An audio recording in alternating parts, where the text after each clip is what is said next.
So, good morning.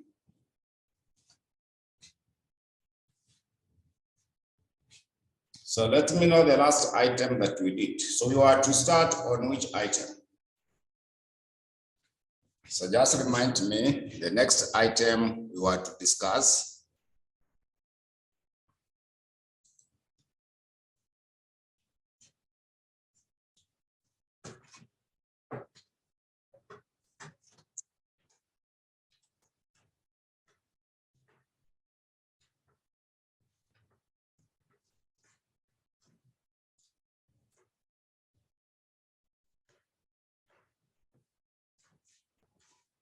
Someone to let me know the last item that we did. Did we finish the cash management? Just a confirmation whether we finished the cash management, or simply let me know the last question that we did.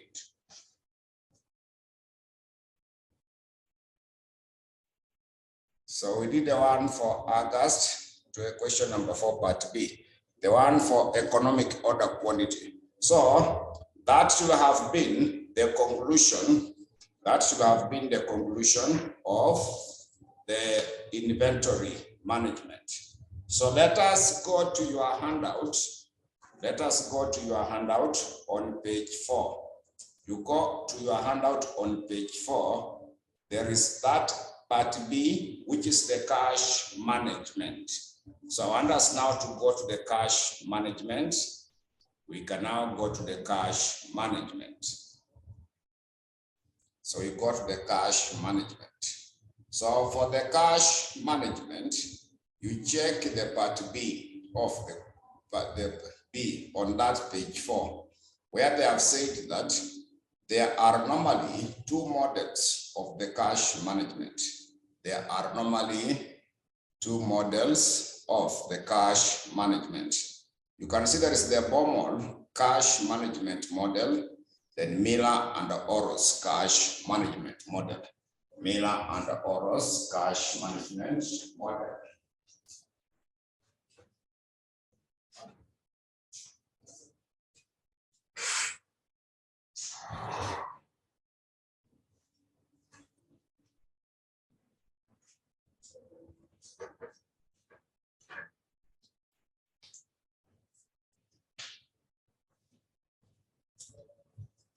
So we start off with the first part, which is the Baumol cash management model.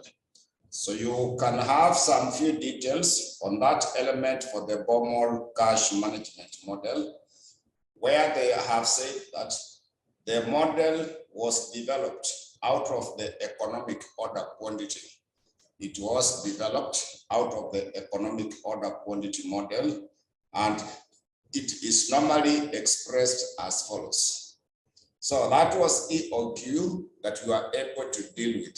What I want us now to check is that Baumol's model. So I want to simplify that part of the Baumol model.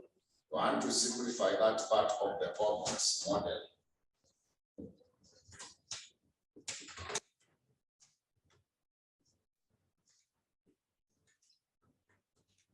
So we look at the Baumol's model. So in that Baumol's model, when you want to get the cash, when you want to get the optimal cash balance, so it is C.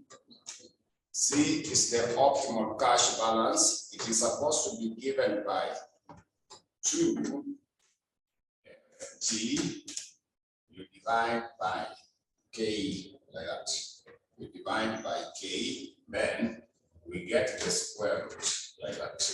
We get the square root in that level. So C is meant to represent the optimal cash balance to be raised by selling the marketable securities. Then that T is supposed to be total amount of cash required for the entire period. Then F is the fixed transaction cost of selling of the securities per transaction. Then that particular K is the interest rate on the marketable security. K is the interest rate on the marketable security. So I've given you assumptions of the model. I've given the assumptions of the model. When it comes to the assumptions of the model, the number one is that the company's cash expenditure is known in advance and it is constant. Number two is that the rate at which cash will lose value is constant per period. Number three is meant to be that there are investment opportunities in which the short-term cash can be invested into, and it is possible to convert this investment into liquid cash within a short period of time. The number four is that there is no buffer stock or cash allowed to be kept by the company. Number five, there may be other normal cost of holding cash, which may increase the average amount held, So that's now the information they have given you at that level. Then, when you go to the next portion, they are asking you to come up with the motives of holding cash. The motives of holding cash. So among the motives of holding cash, when you go to number one, it is the transaction purpose. Number one, it is meant to be a transaction purpose. So under the transaction purpose, we note that cash balances are necessary in the business operations. So payment have to be made in cash, and the amount required or the method is the amount required is normally deposited in the bank. Therefore, payment is normally routine transaction for the business. The number two is the precautionary measures. The cash inflows and outflows of the company are normally unpredictable. Hence, the company maintains a given minimum cash balance as a reserve for any emergency, for any future emergency. Number three is for speculative purpose. When it comes for the speculative purpose, they were also saying that cash balances may be held. The cash balances may be held to enable the company to take advantage of the bargaining power in order to receive any quantity of discount being offered by the supplier. So there is that question I want us to use in relation to that. There is a question in your first paper I want us to use in relation to the Baumol cash management model. I want us to do a question in your past paper in relation to the Baumol cash management model. So that question should be in the sitting of December 2021, go to December 2021. There is a question number 5, starting with part B. So get December 2021, question number 5, part B. Question 5, part B. So mine is on page 16. So when you go to part B of the question,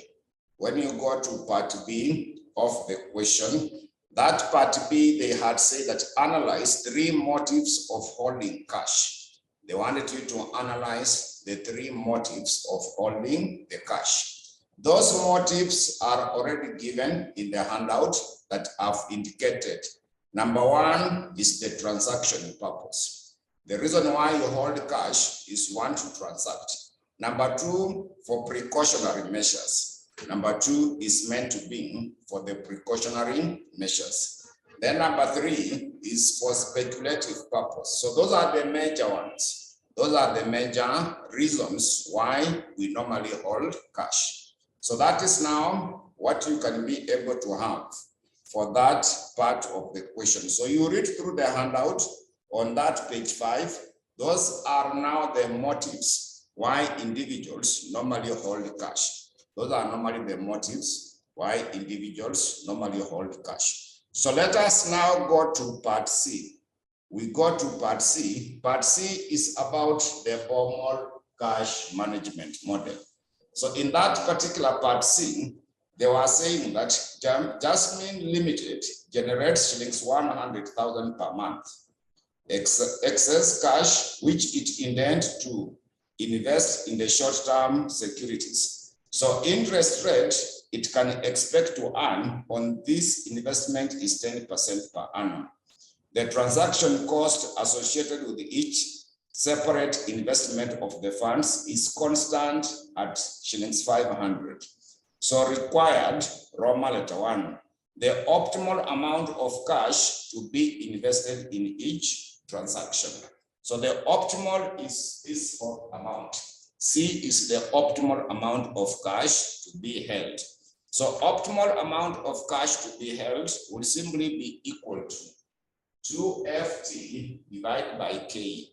2FT divided by K. So what comes at that portion is that we start by identifying those items. So F is given. F has been given to you. When you check through that question, F is meant to be the transaction cost, which has been given as 500. It has been given as 500. So T, it is the annual cash inflows. So to get T, take the 100,000 per month, 100,000 per month, multiplied by 12, multiplied by 12, which is supposed to be 1.2 millions, 1.2 millions. That's now meant to be our T. Then K was given. K was given as that interest rate. So that interest rate has been given as 10%. They gave you 10%. So from there, now we can compute our C. We can get C, the optimal cash balance, whereby it will be 2 multiplied by F, which is 500, multiplied by T, which is 1.2 million. 1.2 million. I hope that figure is 1.2 millions. Is it 1.2 millions when you take 100,000 by 12? You compute, you give me the figures. I don't have anyone in the physical class to give me those figures. So you confirm them, then you give me the values. You confirm them, then you give me the values. So get that optimal cash balance.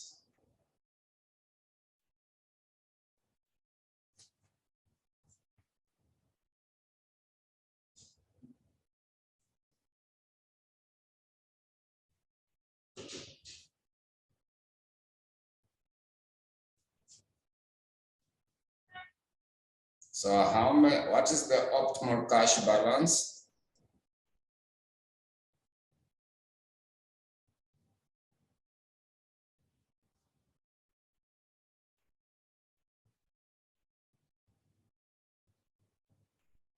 When you compute faster, we move a little bit faster. So I've seen a value of 109. I've seen a value of 109. It is 109,545. We can round it off like that. So that is now your Roman letter 1. That now should be your Roman letter 1. It should be your Roman letter 1. You just round it off in that portion. So that should be our Roman letter 1. Now we go to the Roman letter 2. Number of the transactions per annum. They will also like you to calculate number of the transactions per annum. So to get the number of the transactions or transfers, number of the transactions or transfers, number of transactions or simply the transfers. So to get the number of the transfers or the transaction, you simply take T divided by C.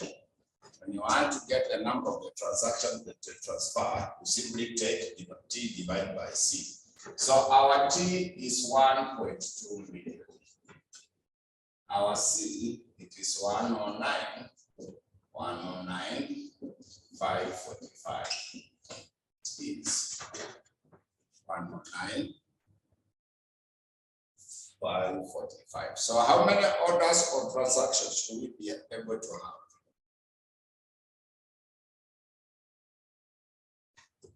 So how many transactions are we going to have, or orders or transfers? You round them off upwards, round them off upwards.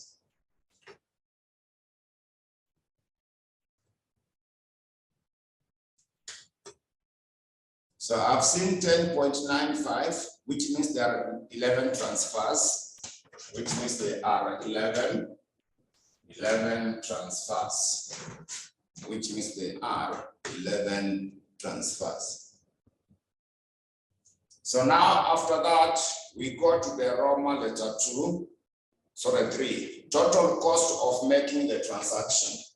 We now also come up with the total cost of making the transaction.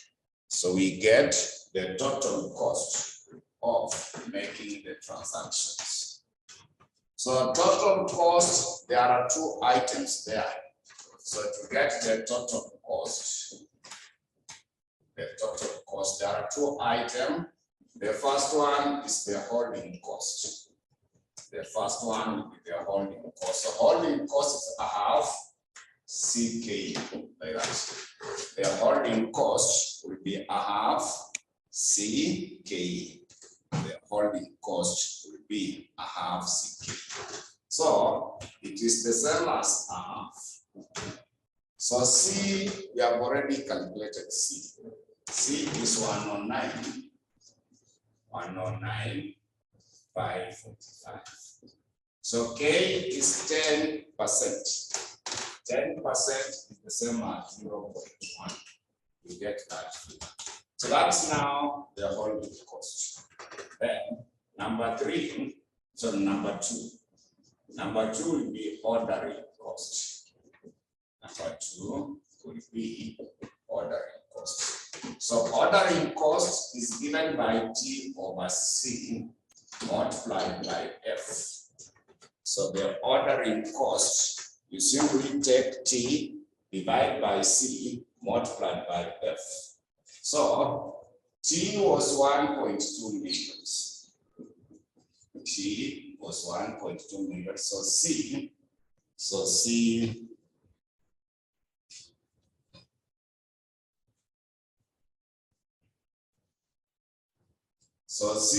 you divide by 109,545. So F was 500. So those two figures should be the same.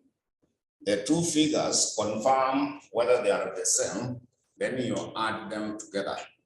Those two figures should be the same. Add them together, then you add them together.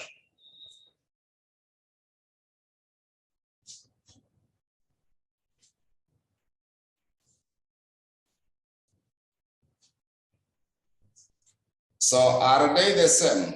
The two of them, are they giving the same figure? If there is if there's a difference, it will be very small because of the rounding off. But otherwise, they should be able to give you the same value. Otherwise, they should be able to give you the same value. So that is now our Roman letter 3. Then Roman letter 4, opportunity cost of holding the cash per annum. That is the same as the interest. So opportunity cost, they wanted you to come up with opportunity cost.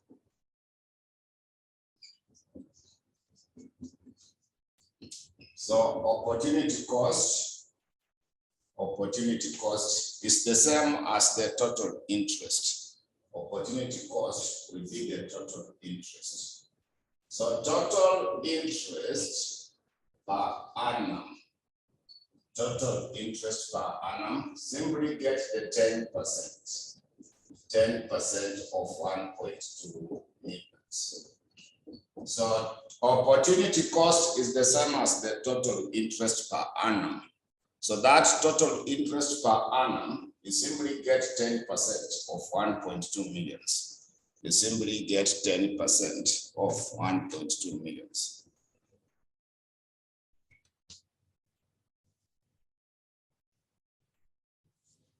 So that should be what is your Roman letter for. But sometimes the question normally asks you the frequency of making the transfers. Let us now have the frequency of making the transactions or transfers. We can have, it was not asked in the question, but sometimes they normally ask you to come up with the frequency of making the transfers.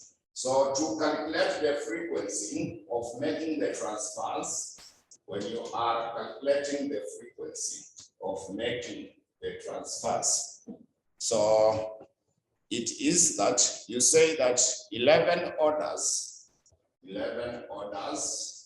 or transfers, 11 orders or transfers is for 365 days in a year, because it is per annum.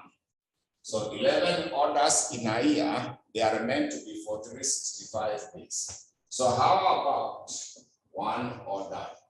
One order will take how many days? So for that, you simply get 365 days multiplied by 1 divided by 11. So that now will give you the frequency of making the orders, even though the question did not ask, but simply get how many days will it take for you to make one order. So you come up with a number of days in order to make one order.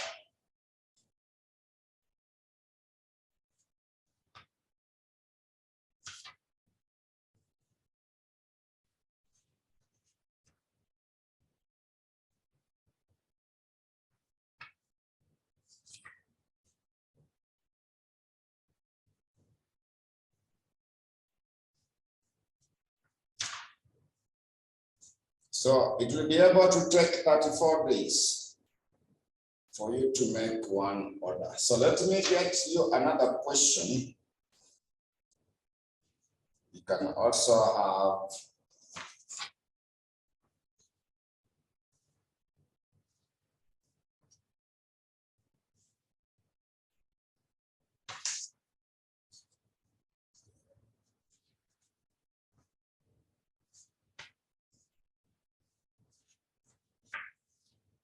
so this one, I would like you to check. I would like you to check in the sitting of November 2017. Go to November 2017. November 2017, question number 5, part D. Go to November 2017, question number 5, part D. November 2017, question 5D. So check November 2017, question number 5, part D. So that question 5, part D, it reads that Jessica Limited estimates that it requires shillings 12 million for its operations during the following year. For its operations during the following year. So the company will sell marketable securities and deposit into the cost-free, no interest bank account. The marketable securities currently provide an interest yield of 5% per annum, an interest yield of the 5% per year. So the cost of selling marketable securities is meant to be 60 per transaction, regardless of the size of the transactions. So assume 365 days in a financial year. So required using the Baumol cash management model. Determine Roman letter 1 is the optimal size of the transaction for the selling the marketable security. Then Roman letter 2, the frequency with which the security should be sought. So frequency, first you get the number of the orders, then you assume from that level. So we start off with the Roman letter 1. We start off with the Roman letter 1, the optimal order size. The optimal order size is the same as C. The optimal order size is the same as C. The optimal order size is C. So C is supposed to be given by 2FT divided by K. So you get the square root of that. So it will be equal to 2. So F is the transaction cost per transaction. So the selling of the marketable security is 60 per transaction. So F is given as 16. So T is the total cash required in a year. They gave you in the first paragraph, which is 12 million. They gave you in the first paragraph, which is meant to be 12 million. Then we divide by K. K is supposed to be the interest rate, where the question had given you 5%. So 5% is the same as 0.05. 5% is the same as 0.05. So come up with that figure.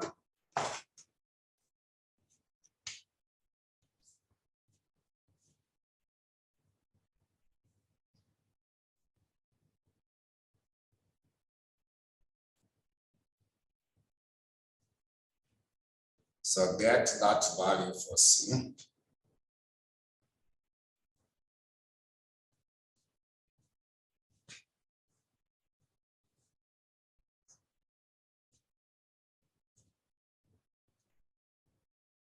So I've seen 169,706.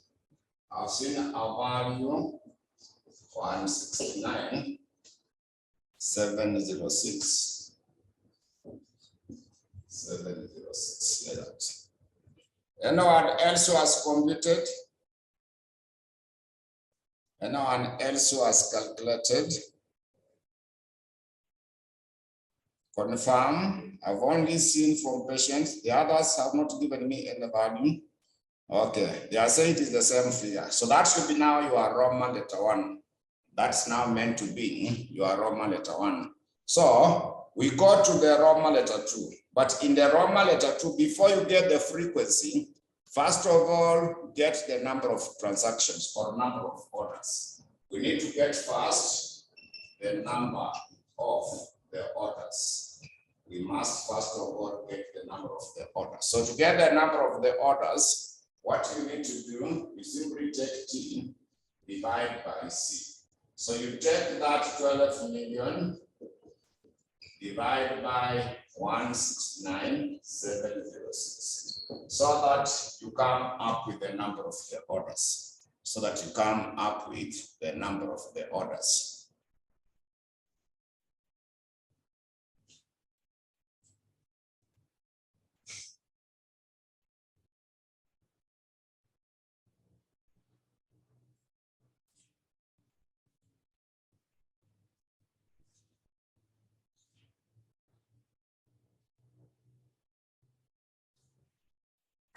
So you round them off to 71.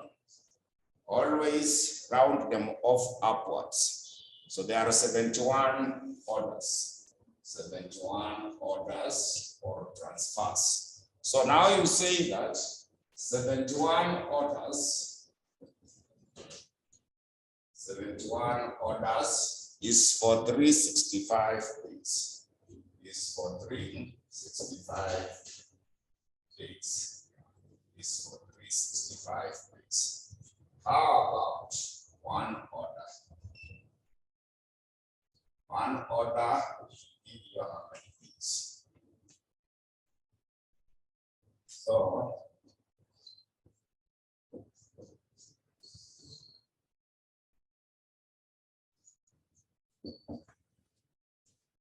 So get the number of orders. You simply take 365 multiplied by 1.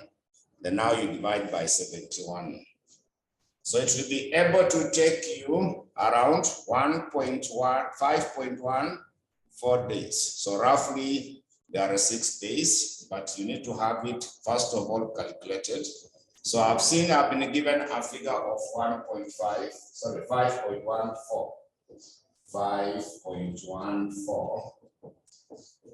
days, which is roughly 6 days, So I'll also like you to calculate the total cost. Compute the total cost the way you have done the other question. The total cost you need to calculate holding cost and the ordering cost.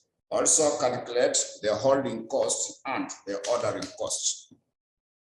Calculate the holding cost and also the ordering cost.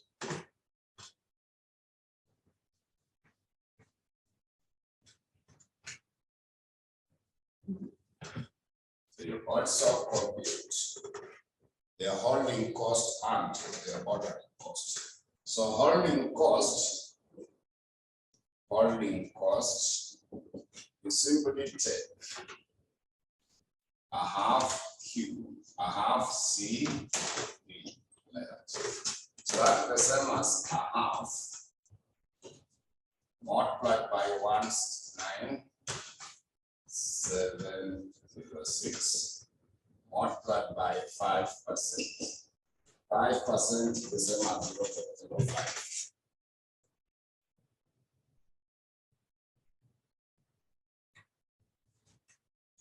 Then ordering cost is T divided by F. So T divided by C multiplied by F.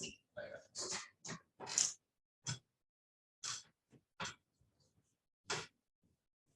So you simply take the 12 millions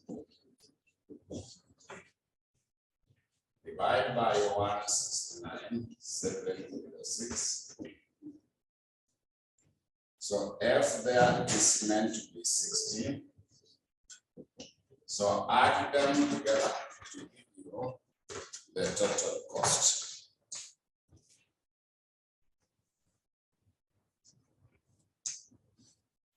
So add them so that we get now the total costs.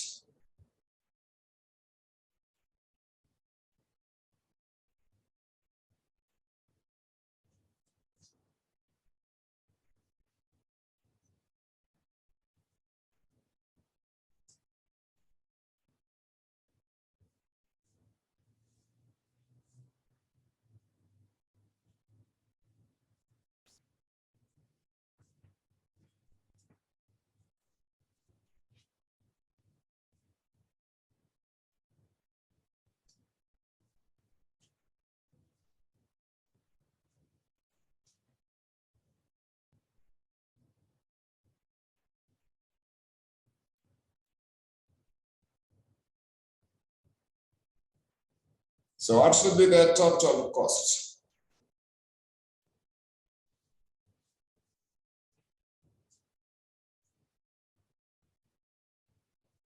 So you can see Ida has given me 8,485. So that is now how we should be able to come up with the total cost.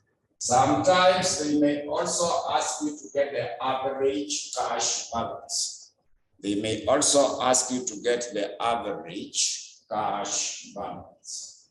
So to compute the average cash balance, to calculate the average cash balance, you simply take T, divide by number of days in a year. Number of days in a year. So T is 12 millions. T is meant to be 12 millions. Number of days in a year are 365 days. Number of days in a year are meant to be 365 days. So that's now how you are also meant to compute the average cash balance. Just in case The question requires you to get the average cash balance. You should be able to come up with that information. So that is now about the BOMOL cash management model. That's now all about the BOMOL cash management model. So I would like us now to go to, when you go back to your handout, there is the model number 2. There is the model number 2, which is Miller and Oro's cash management model. Miller and Oro's cash management model. So let us now go through that Miller and Oro cash management model. Let us now go through the Miller and Oro cash management model. When it comes to Miller and Oro cash management model, there is information that is given down there where they have said that it was developed out of the limitations and assumptions of the BOMOL cash management model. Remember, the limitations are the same as the assumptions. The limitations will be the same as the assumptions. So they continue to say that it is a probabilistic model which introduces the uncertainty in the cash management, which introduces the uncertainty in the cash management. So the model assumes that the company's daily cash flows follows a random pattern. It therefore came up with the control limit or level, which is summarized in the diagram as follows, So that diagram is not there. I want to draw the diagram so that you can see those control limits. I want to draw the diagram so that you can see those control limits.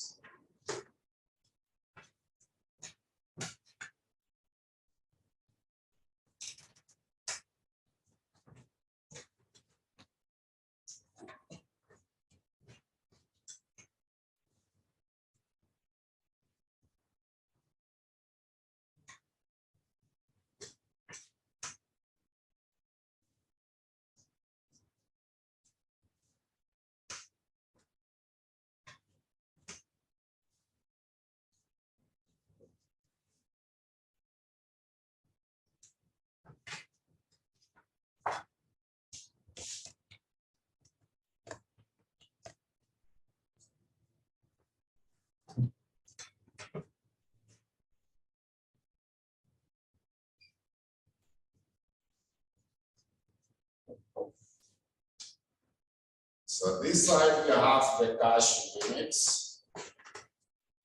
This one is the time.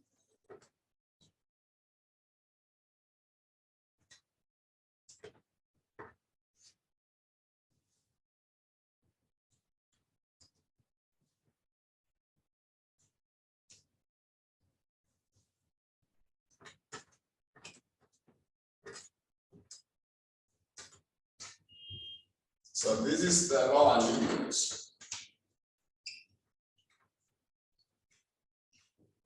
So we use L to refer to the lower limit. This one is the target. Target or optimum.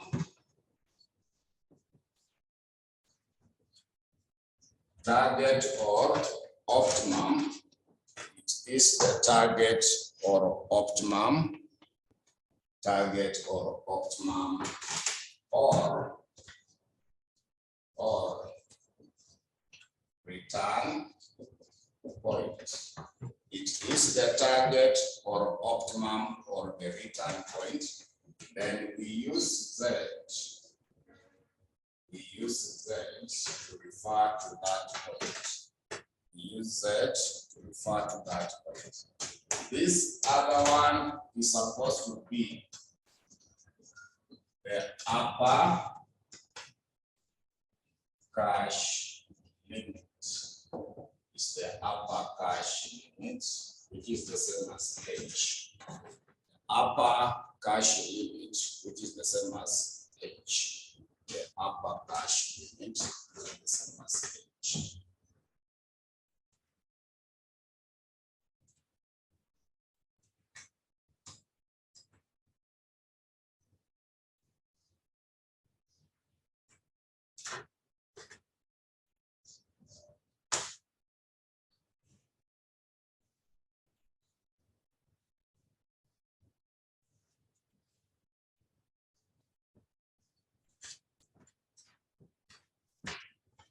So we simplify it in that manner.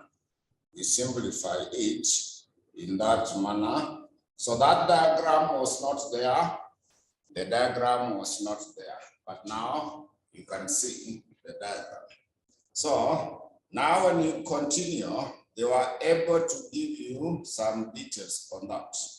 They were able to give you some details on that area concerning the Miller and the Oros cash management model, where they said that it is a probabilistic model which introduces. So the diagram is now what we have.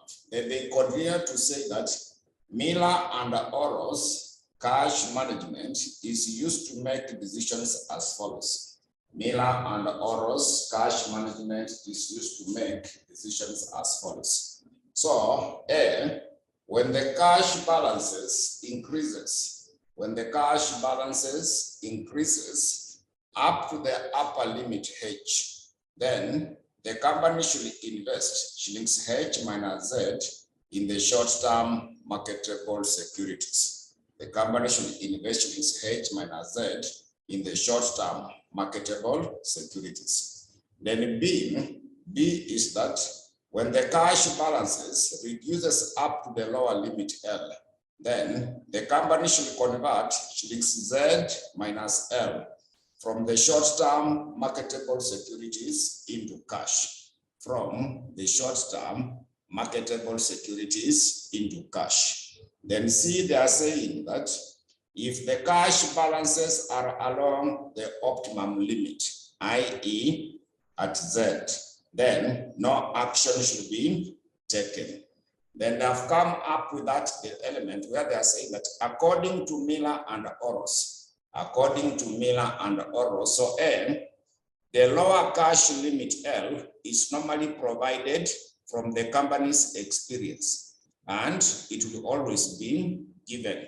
It is normally provided from the company's experience, and it will always be given.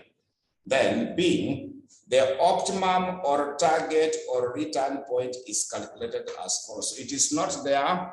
I want you to write this formula for that B, the optimum or the target or the return point. The optimum or the target or the return point. The optimum or the target or the return point. So to compute the optimum or the target or the return point, it is the same as Z. That is the same as Z. It is supposed to be given by 3 like that. Then you divide by 4 by, I will be explaining what each one of them stands for. So you raise the power of 1/3, then you will add L like that.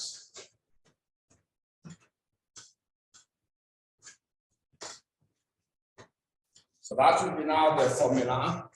I will be explaining what each one of them stands for.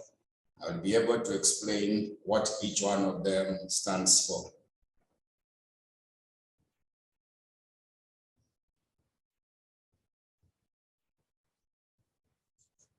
So that B, the B there is the transaction cost per transaction. So that B is the transaction cost per transaction. But this one is the variance. The one that is squared there is the variance of the daily cash flows. This one is the variance of the daily cash flows. If the question happens to give you the standard deviation, you square the standard deviation in order to get the variance. if the question gives you the standard deviation, you square the standard deviation in order to get the variance. Then I is the daily interest rate.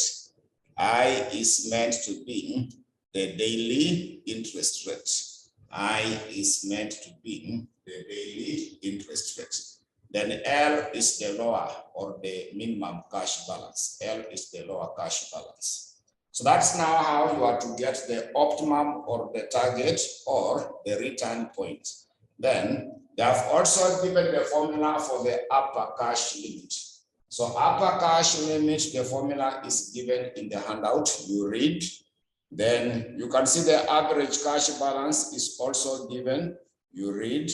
The spread. The spread is the difference between H and L. So you read. So what I want us to do, let us now get a practical question from your past paper. Let us now get a practical question from your past papers in relation to that. So the question, I want you to go to May 2018. I would like you to go to May 2018.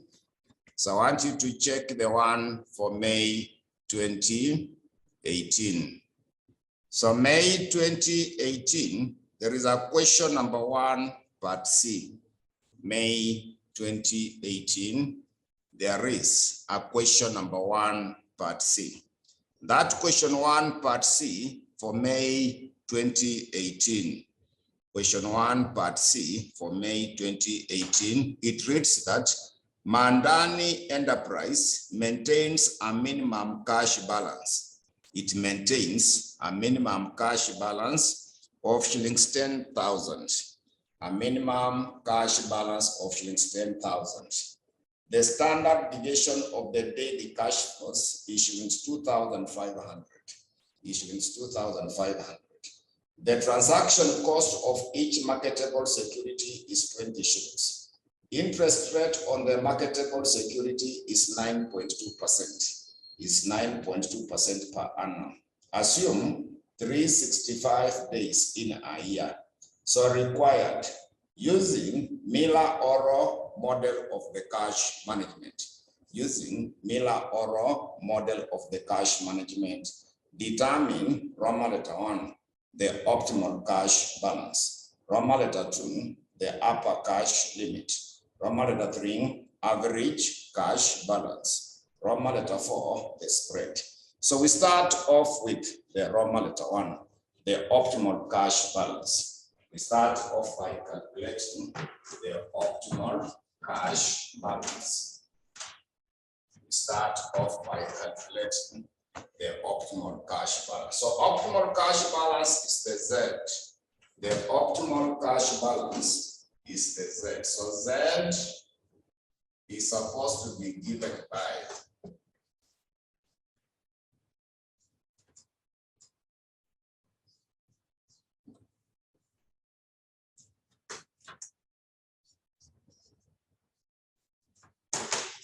Z is supposed to be given by that format. So that formula I've just given you how to get the value for Z.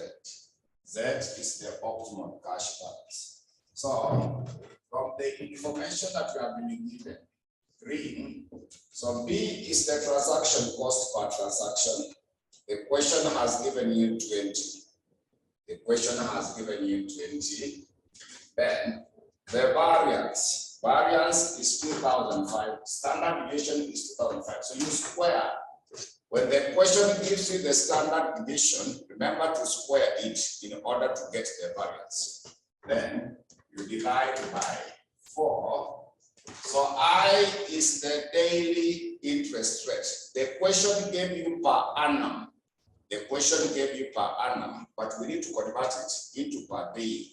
So it is 0.092 because it is 9.2%. That's the same as when you divide by 100, it will be the same as 0.092%. Then divide by the number of days in a year, which are 365 days in a year. I is the daily interest rate. I will be the daily interest rate. So that part, you put them in brackets. You rest the power of 1 over 3. Rest the power of 1 over 3. Then now we add L is the minimum cash balance. L, the cash balance, minimum cash balance was given as 10,000. So get that figure and see what we get from it. All of you attempt and see what figure you are getting before we do it together. I want you to understand how to calculate that figure. So first compute, and each one of you get your figure and we compare and see which one is the correct value.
So I've seen a figure of 17,192.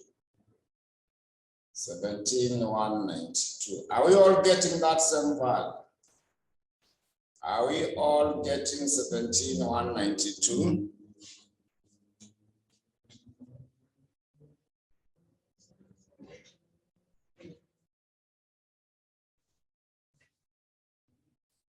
All of you are getting that figure.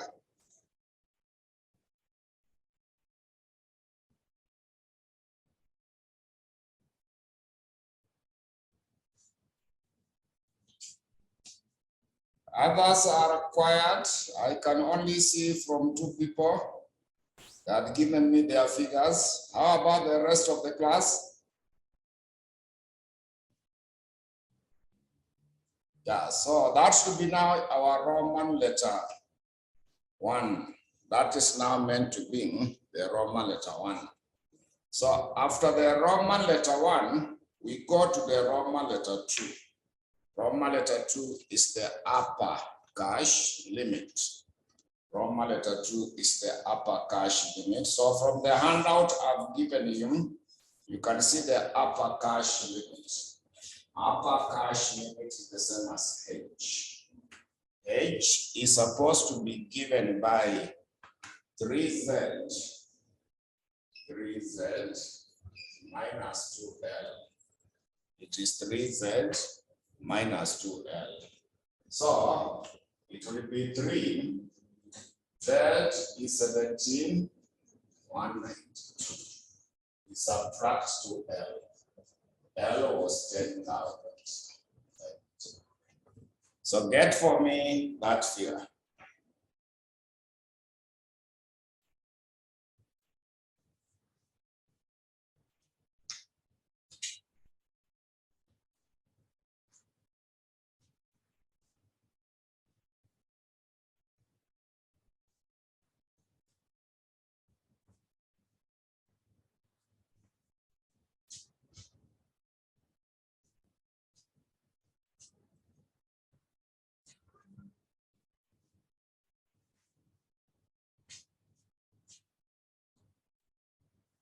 So 31,576.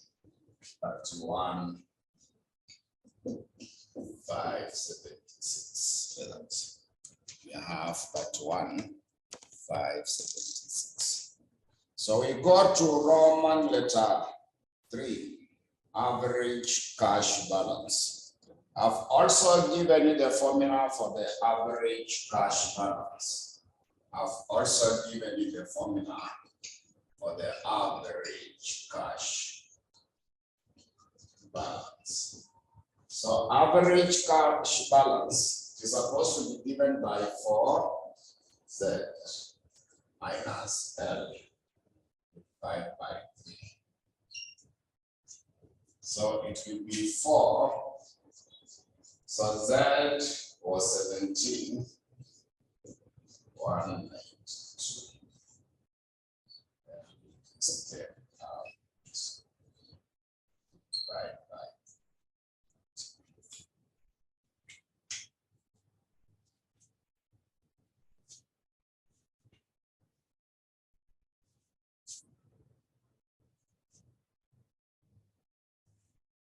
So that now should be your average cash balance. To be able to give you the average cash balance.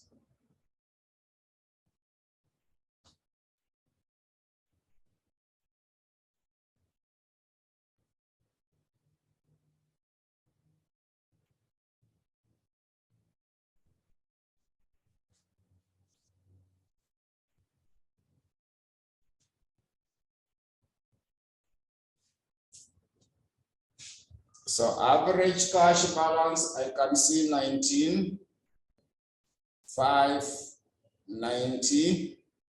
So also we go to the Roman letter 4. We now also check the Roman letter 4, which is the spread. So the spread, it is H minus L. The spread is supposed to be given by H minus L. So H is 31,576. L, you subtract. Get 10,000.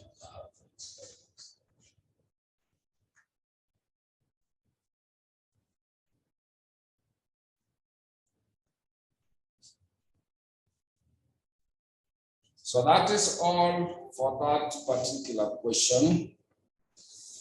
So we go to another question.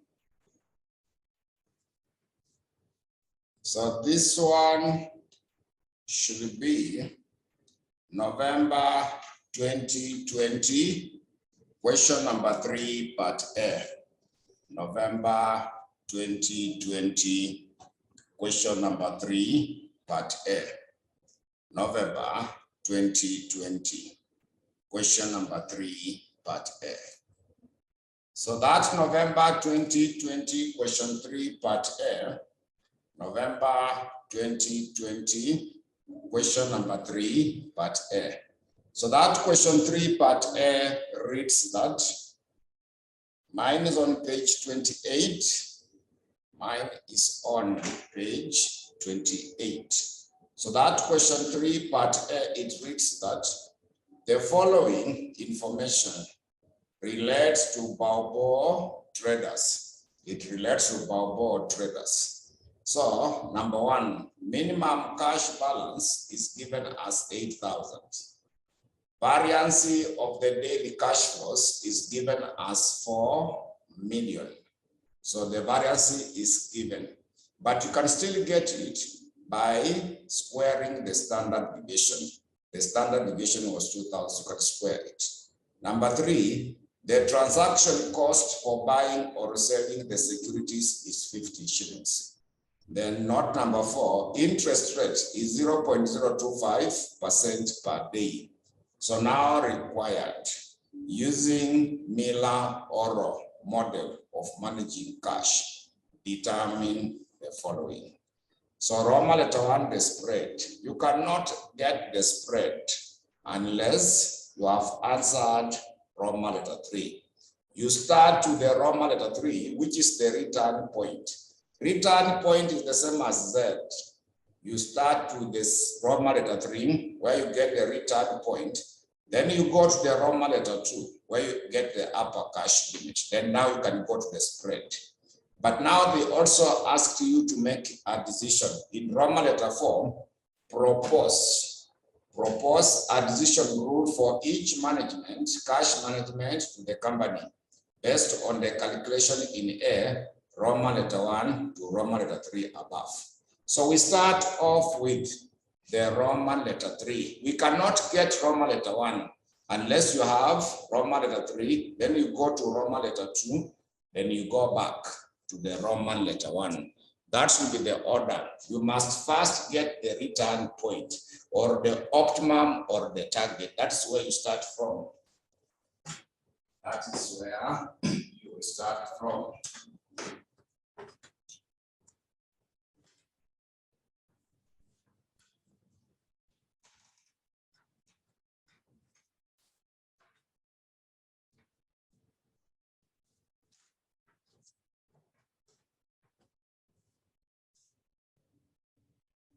So we start off with the return point. We start off with the return point. So return point is supposed to be Z. So Z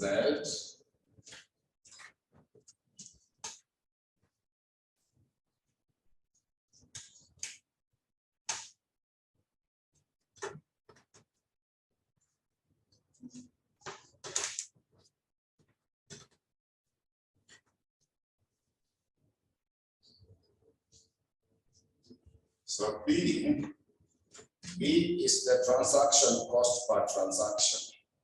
So which is given to you in the note number 3. They gave you 50. Then the question gave you the variance. They also gave you the standard deviation. So when you square the 2000 is when you get the 4 million. So this one is 4 million. This one is 4 million. 4. So I is the daily interest rate. The question gave you per day. You see the note number 4, interest rate is 0.025% per day. So you divide it by 100 because it is already per day. You don't need to divide by the number of days in a year. So that will be the same as 0.0. Then another 0, because it is a percentage. You convert it into a fraction. When you take that 0.025 divide by 100, because it is a percentage, that's when you come up with this. Then once you have it like that, now you raise the power of 1/3. Then we add, L is the minimum cash balance in the note number 1. They gave you 8, like that. So get that figure and see how much will it be. So come up with that value and see how much is it going to be.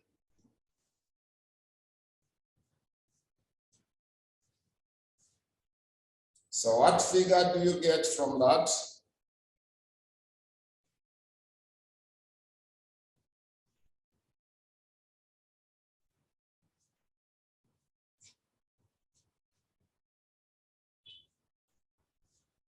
So I've seen 16,434.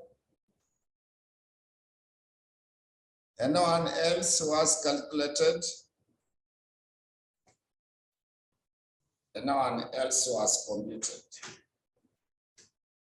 Yeah, they are getting the same figure, 16,434. So that should be our Roman letter 3.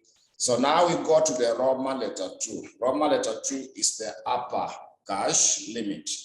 We now go to the Roman letter 2 to get the upper cash limit. So upper cash limit is H. Upper cash limit is meant to be H. So H is supposed to be given by 3Z. 3Z, you minus 2L, like that. 3Z, we minus 2L. So it will be 3. So Z, we have seen people have given me a value of 16,434. 16,434. Then we subtract 2. We come up with a value like that.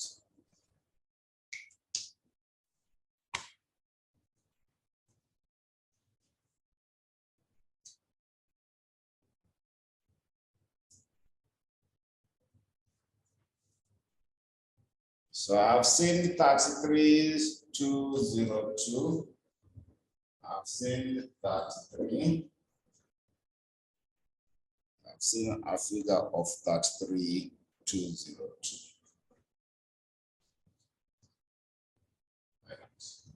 Then, apart from that,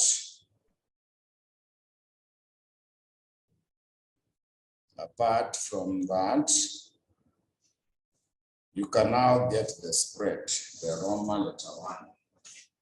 Roman letter 1, you can now get the spread. So the spread is H minus L. The spread is H minus L. So that will be the same as 33,202.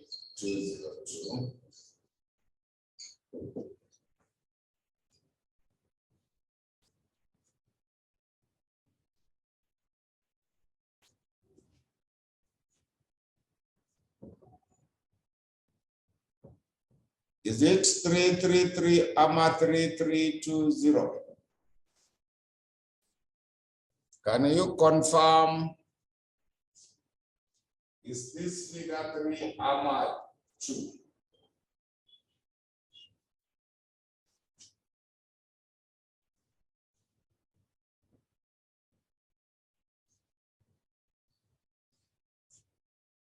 So that should now be your Roman letter 1. That should be your Roman letter 1, but you can also get the average cash balance. We can also get the average cash balance. We can now also get the average cash balance. So average cash balance will be 4Z minus L divided by 3. It will be 4. So Z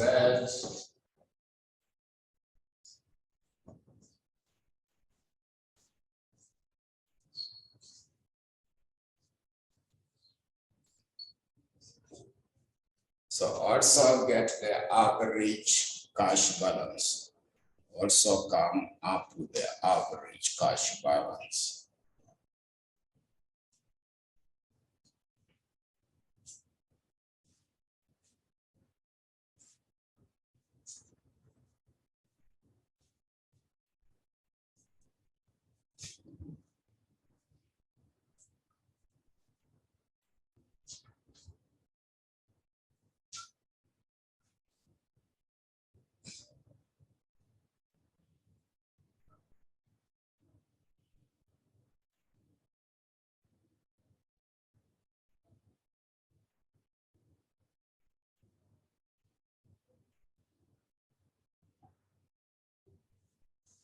So let us now go to Roman letter 4, the decision. So for you to make the decision, we only require 3 figures. For us to make the decision, we only require 3 figures. We only require 3 figures. For us to make the decision, we require 3 figures. First, we require H. So H, we have seen it is 3, 3, 3, 0, 2. We also require Z. Z was 16, 4, 34. Then we also require L, which is given as 8,000. So when you are making a decision, you only require those 3 figures. When you are making a decision, you only require those 3 figures. When you make a decision, we require those 3 figures. So let us start by making the first decision. So the first decision, you can write that. The first decision, you can summarize that. If the cash balances increases up to the upper limit, if the cash balances increases up to the upper limit, if the cash balances increases up to the upper limit, in brackets H, then the company should invest. Then the company should invest shillings. The company should invest shillings in brackets H minus Z. The company should invest shillings in brackets H minus Z. Should invest shillings in brackets H minus Z. So H, we know it is 33,302. We minus Z, which is 16,434. So give me that figure. You write this and also get for me that figure. So actually invest in H minus Z. So which is 33,302 minus 16,434. So what value do you get from there? when you subtract,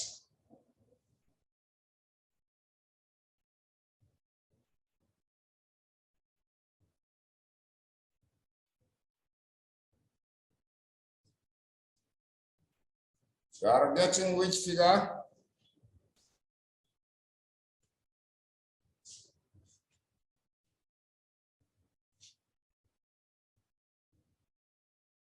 When you subtract that 3302 minus 16434.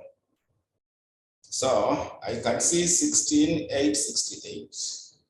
16868. So we are saying that invest shillings H minus Z. So I hope you have written up to that point. Then after you have finished up to that point, you continue by noting that in the short-term marketable securities. After writing this, you say in the short-term marketable securities. In the short-term marketable securities. In the short-term marketable securities. So that will be now the first decision.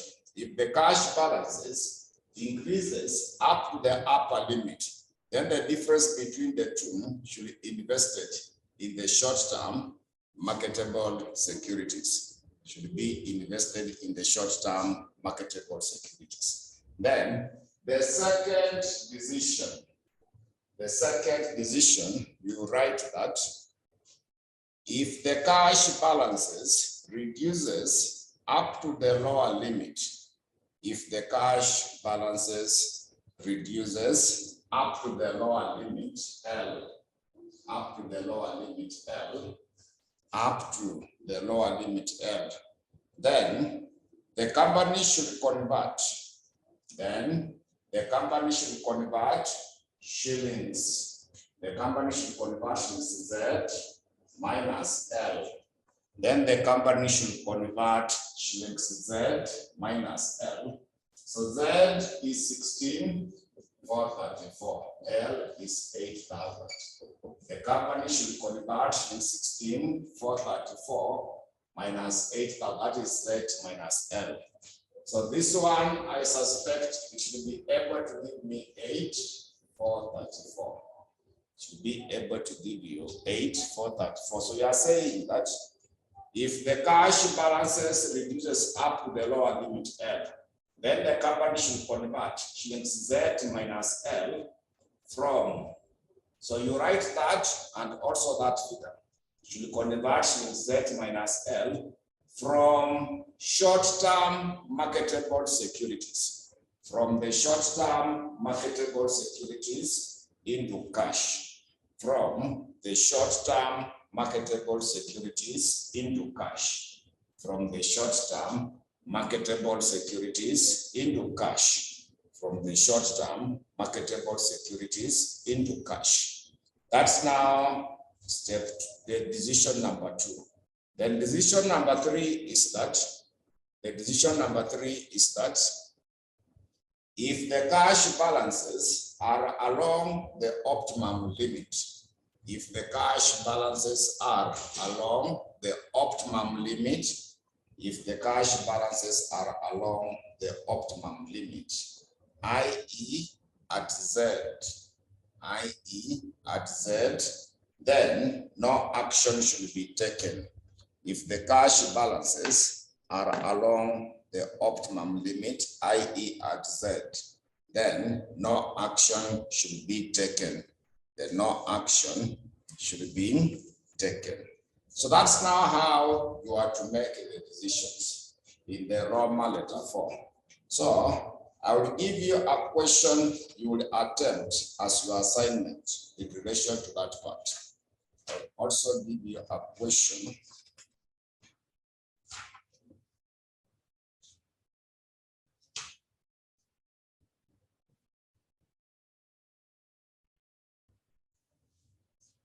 So this one, you do it as your assignment. You check May 2016. This one is your assignment, May 2016, question number 3, part B.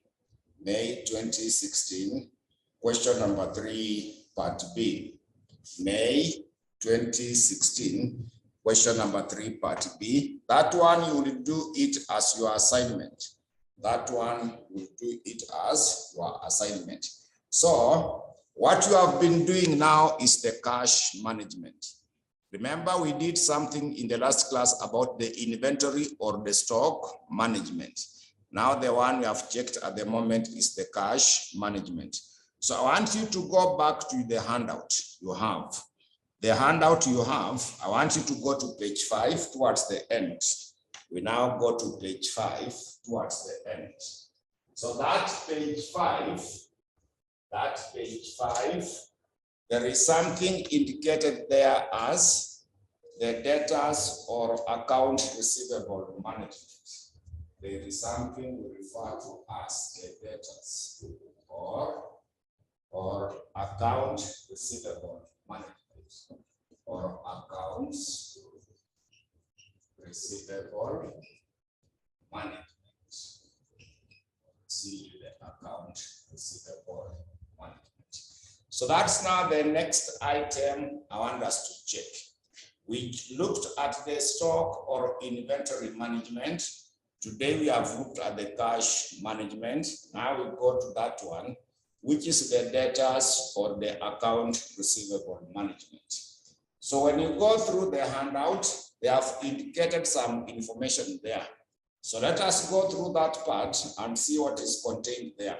They have said that debtors or accounts receivable normally result from the sale on credit. Then a company normally sell on credit due to the following reasons. Number one, in order to increase their sales volume. Number one is that in order to increase their sales volume. Number two, in order to avoid stock from getting out of fashion. In order to avoid stock from getting out of fashion. Then number three is that in order to maintain the existing customers and acquire other new customers. In order to maintain the existing customers and acquire other new customers. Number four is that in order to avoid the fluctuations in the prices. In order to avoid the fluctuations in the prices. Number five will be that in order to enable the customers to take advantage of the quantity discount. In order to enable the customers to take advantage of the quantity discounts. So another paragraph is that the amount of the accounts receivable outstanding at any particular period depends on the following. Number one, or A, the volume of the company's credit sales. Then B, average debtors collection period. B is the average debtors collection period. Then the average debtors collection, the average debtors will involve credit risk management, which refers to the process and controls that the company has in place to ensure efficient collection from the debtors. And it normally includes the following. Number one will be the credit selection. So under the credit selection, it is that this is the process of selecting the customers who will be given the credit and determining the credit limit. Number two is the credit standards. Number two is supposed to be the credit standards, where they are saying that these are the minimum acceptable standards. They are minimum acceptable standards and the financial viability that customers must have before being given the credit.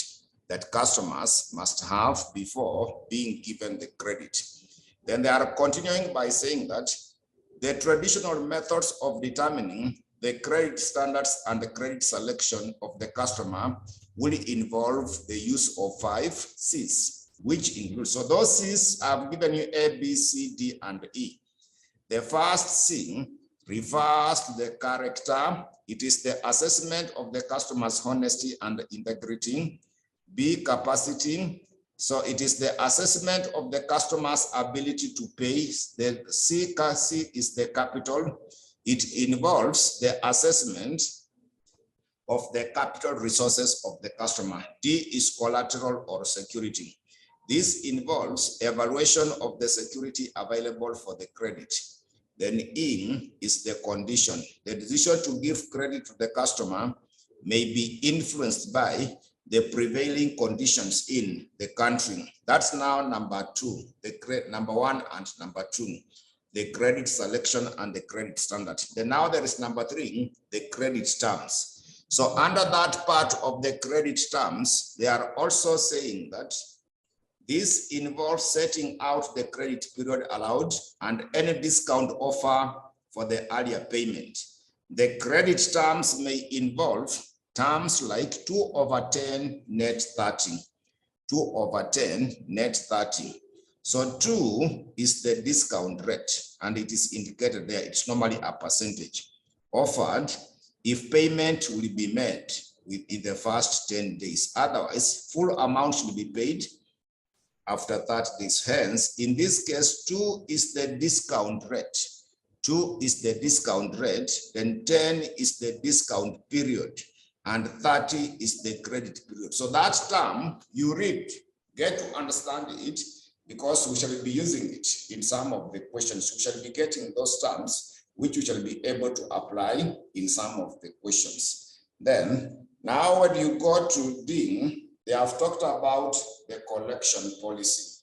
They have talked about the collection policy. So when it comes to the collection policy, they are saying that this is the company system and the procedures of collecting payments from the customers when they fall due.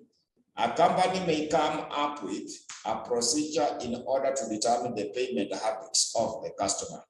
Then, when collecting the funds from the customers, a company may adopt any of the following two credit policies. So M, there is lenient or liberal credit policy. When it comes to the lenient, under this policy, lenient terms are given for a longer period. This will lead to increase in the company sales volume and increase in the bad debts expenses. There is also conservative or stringent credit policy. This is where the company will sell on credit, but on a highly selective basis to those customers who have been credit worth and who are financially stable. So it will lead to decrease in the company's volume and a decrease in the bad debts expenses. So that part, there was a question in the last sitting. There is a question in the last sitting on that element. If you can check August 2022, if you can check August 2022, there is a question number 2, part B. When you check August 2022, there is a question number 2, August 2022, question number 2, part B, Roman letter 3, where they wanted you to distinguish between the following terms as used in finance. Roman letter 1 is liberal credit policy and also the conservative credit policy. So you read through that part, you will be able to get those terms. So apart from that kind of the question, there are normally some questions in the past papers where they ask you to determine whether to change the credit policy or not. They normally ask you some questions on that element if you can be able to determine whether to change the credit policy or not. So one of the question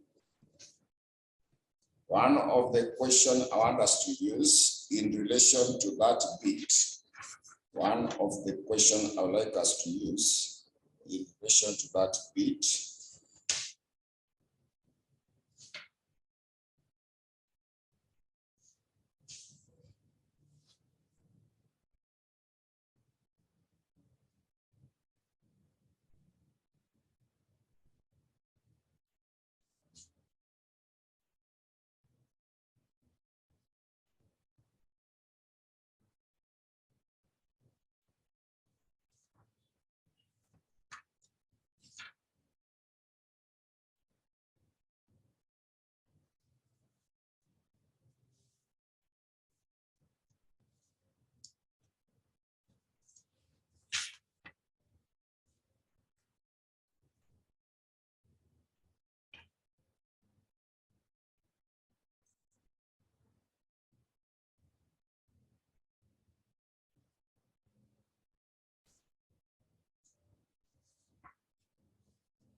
So there is a question for you for the sitting of November 2018. November 2018, there is a question number 3, part D. November 2018, there is a question number 3, part D. November 2018, there is a question number 3, part D. November 2018, there is a question number 3, part D. November 2018, there is a question number 3, part D. So are we all able to see the question? November 2018, question 3D.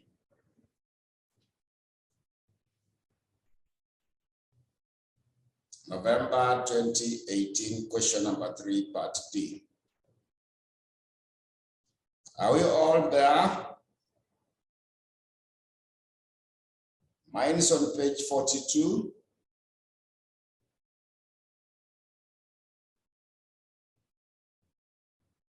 Mine is on page 42.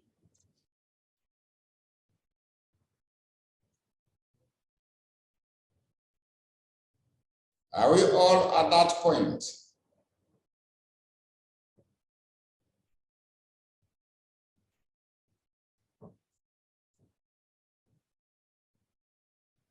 So the question reads that Bahati Enterprise is considering amendments to its current credit policy. Bahati Limited is considering amendments in its current credit policy. So the firm's current annual credit sales, it amounted to 6 million. The company's annual credit sales, it amounted to 6 million. So the current credit terms are, they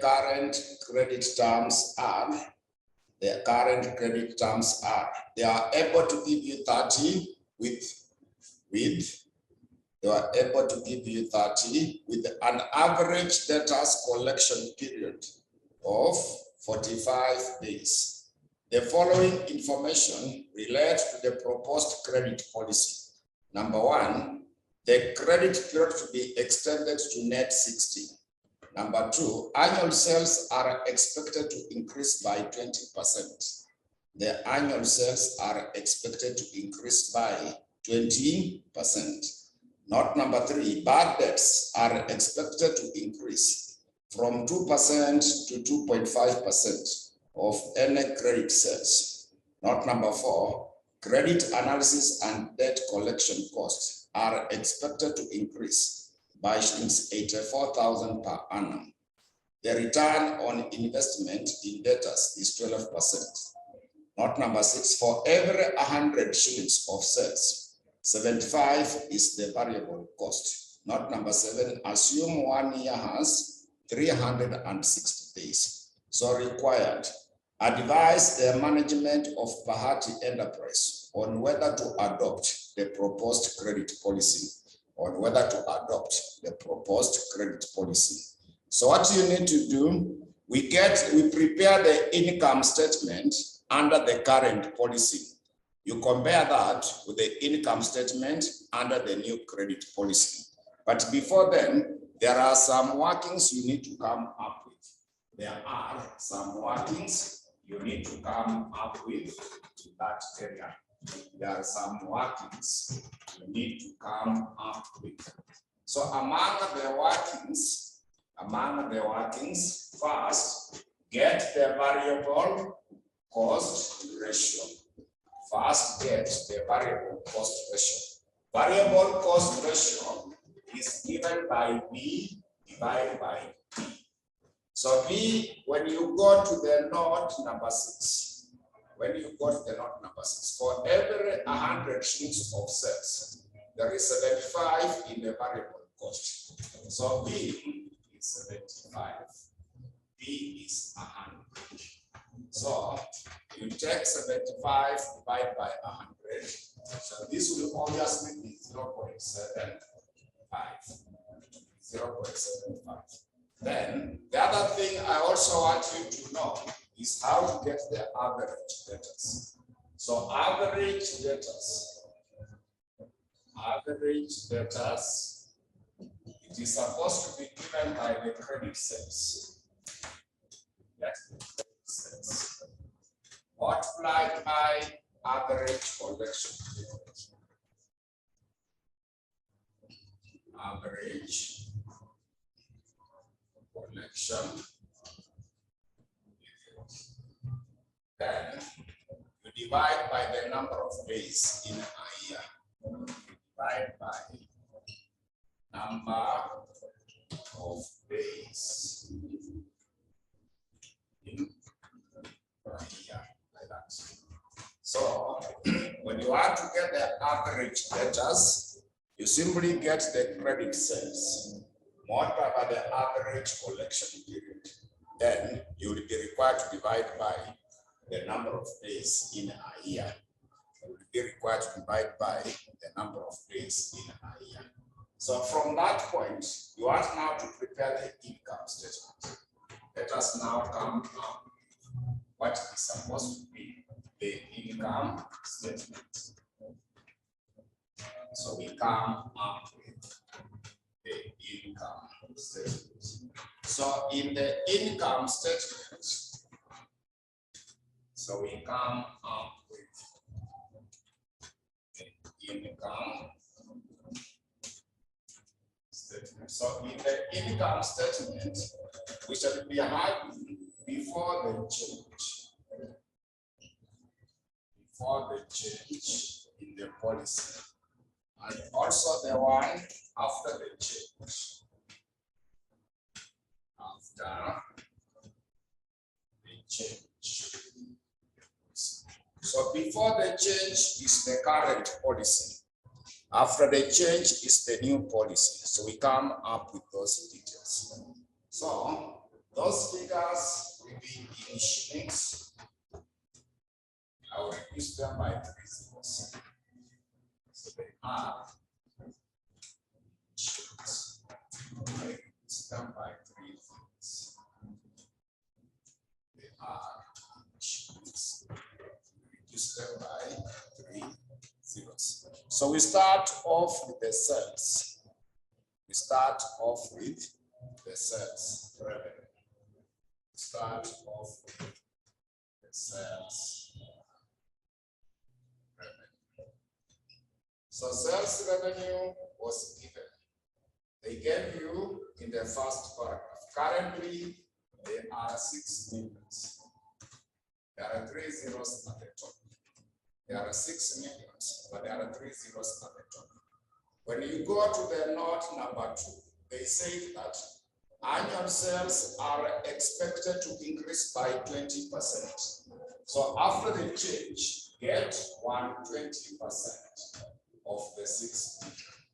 After the change, get 120% of the 6 million. Get 120% of the 6 million. So what is 120% of the 6 millions?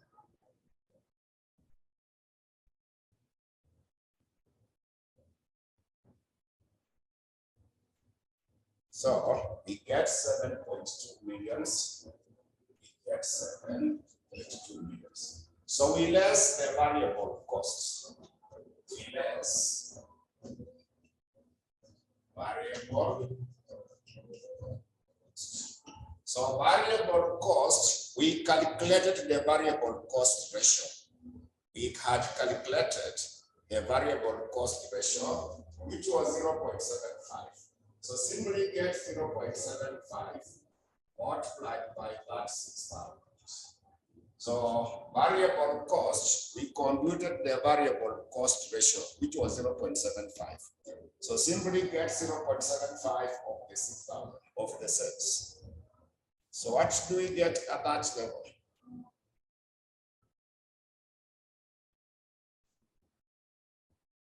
So this one will give you 45. Also the other one, get 0.75 of 72, like that.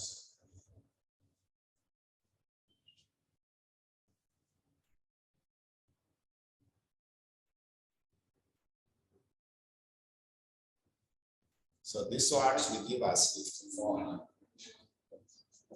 So when you subtract, you will now get the contribution. When you subtract, get the contribution. So what is the contribution before the change? When you take 6,000 minus 4,500. So when you subtract, it will give us which value?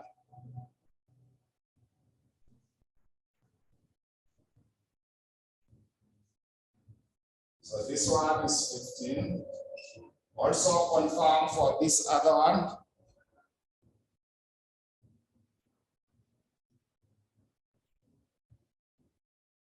This one is meant to be 8. So once you get the contribution, now we less expenses. We minus expenses. We subtract now the expenses. Among the expenses, I would like you to go to the note number 3.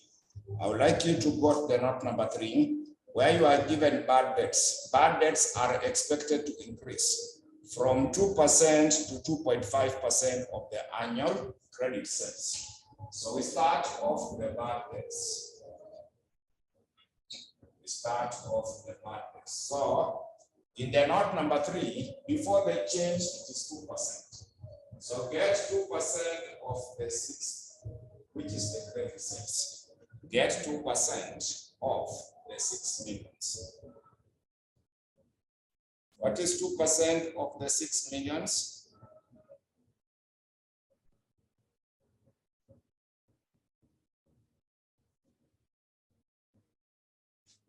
So this one will be 120.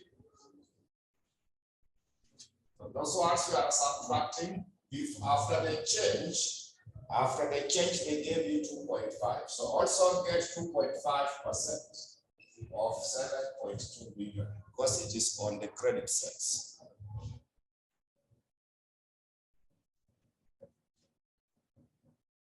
After the change, we get which value? 2.5% of 7,200.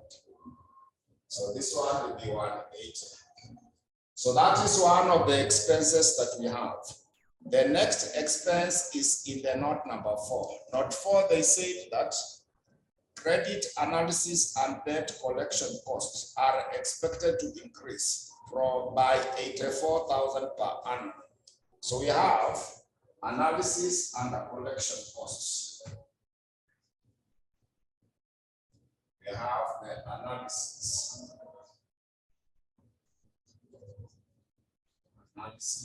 and collection costs.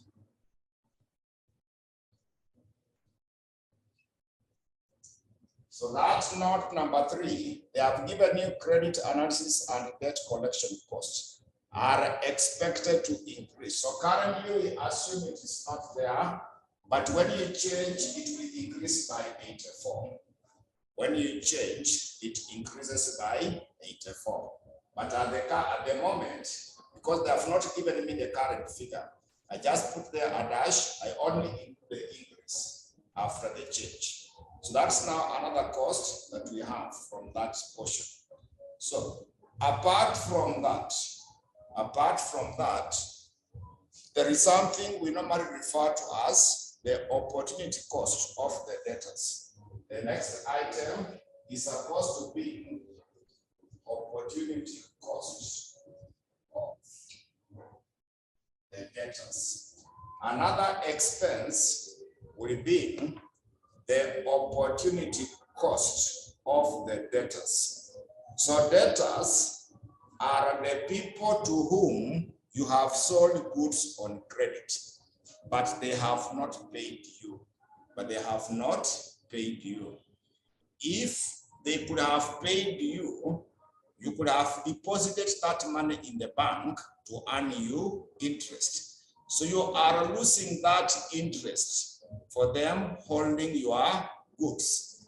That interest you lose by your customers holding your goods is what we refer to as opportunity cost for the debtors. So what you need to do at that point, you will first of all calculate the average debtors. What you need to do, You will first of all calculate the average debtors. I've given you the formula on how to compute the average debtors. So we get the average debtors, then when you check over in the note number 5, they say that return on investment in the debtors is 12%. So that interest that you lose is 12%.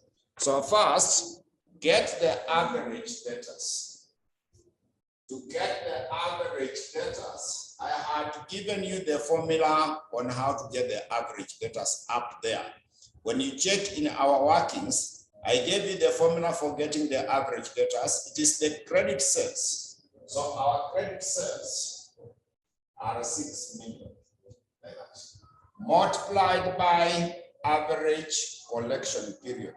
When you check in the second paragraph, the current credit terms are net 30 with an average debtors collection period of 45 days. I hope you see that for those 45 days, multiplied by 45 days, divided by number of days in a year, which are 360. So this one is giving you the average debtors, where you take the credit sales multiplied by average collection period, then divide by the number of days in a year. Then the interest rate is 12%. After that, get 12%. That now will give you the opportunity cost of the debtors. You first get the average debtors, then multiplied by that interest rate on the debtors that you are losing, because they have not paid you your goods. They have not paid you your goods, so you get the opportunity cost of the debtors, the interest you are losing on the debtors by the customers holding your cash. So what figure do you get at that point? So when you calculate, you are getting which value?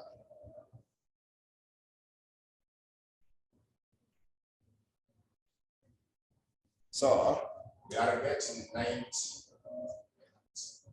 Then after the change, you take 7,200. So average collection period now changed. You got the note number 1.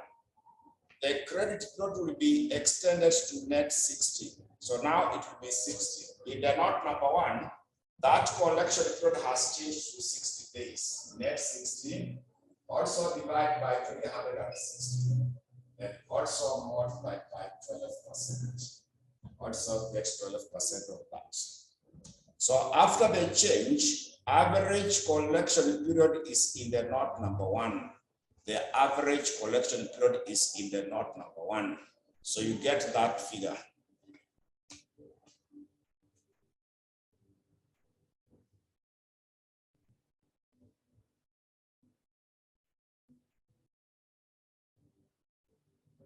So that one is giving you which value?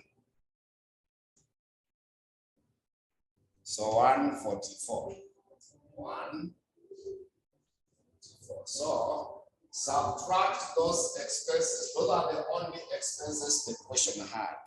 So subtract them from the contribution so that you get the earnings before the tax. So that you get the earnings before the tax. So subtract now those expenses from the contribution so that we come up with the earnings before the tax. So that we get the earnings before the tax.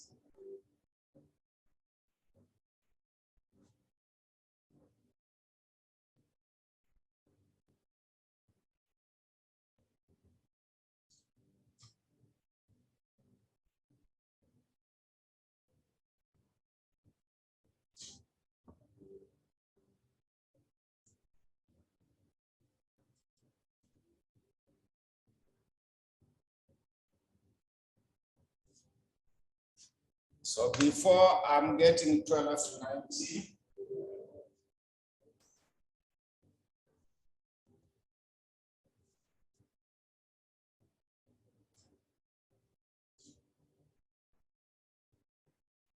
so after I can see 1392. So the question did not give you the tax rate. The question did not give you the tax rate. You are supposed to less the tax, but the tax was not given. The tax was not given. You are not given the tax rate. If it was given, we could have subtracted the tax now to get the earnings after the tax. So that now you come up with earnings after the tax. But now it will just remain 1290. It does remain 1290. This one is 1392. Because the tax was not given. When it is not given, we assume it is not there. When we are not given, we assume it is not there. So from there, now you can see the profit after is higher than the before. So the advice would be to change the credit policy. So let us advise that change the credit policy. Change the credit policy as it will lead to increase in the profit. Change the credit policy as it will lead to the increase in the profit. Change the credit policy as it will lead to the increase in the profit. So also get that change. So take the 1392 minus 1290. So get that increase. Get the increase whereby take the 1392 minus 1290 and also get that increase in the profit. Always you indicate it has gone up by how much. So when you take 1392 minus 1290, that profit has gone up by how much? So the profit has gone up by 102. So I'm told the profit will go up by 102. So always indicate the increase in the profit. So that's now on the question. That's now on that question. So when we meet, we shall do another question on that. When we meet, we shall do another question on that. So the next question we shall be doing, when we meet in the next class, remember to remind me, we shall do the question for November 2017. November 2017, question number 1, part D. When we meet, we shall do the question for November 2017, question 1, part D. Question number 1, part D. Then I had sent some notes in the class groups. I hope all of you had seen those notes. There were notes I sent to the class group about around 3-4 of them. Introduction to the financial management. There was also the notes about the sources of finance. The sources of finance. I hope you can see those notes. There were also some notes on the financial markets, then also emerging issues in finance. So confirm whether you have seen those 3-4 sets of the notes on the class group. I had sent some notes, 4 sets of the notes to the class group. There is the one for the introduction to the financial management. There is the one for the sources of finance. There is also the one for the financial markets. There is also the one for the key issue, the emerging issues in financial management. So those notes, get them, you read for the theory part. For the theory part, it will not be easy for me to go through all of them, but get them, you read. So when we meet in the next class, I will finish this topic. I will do at least 2 more questions. Then we shall have concluded the management of the working capital so that we start now another topic from there. So we can stop there for today. We can stop there for today. We can stop there for today.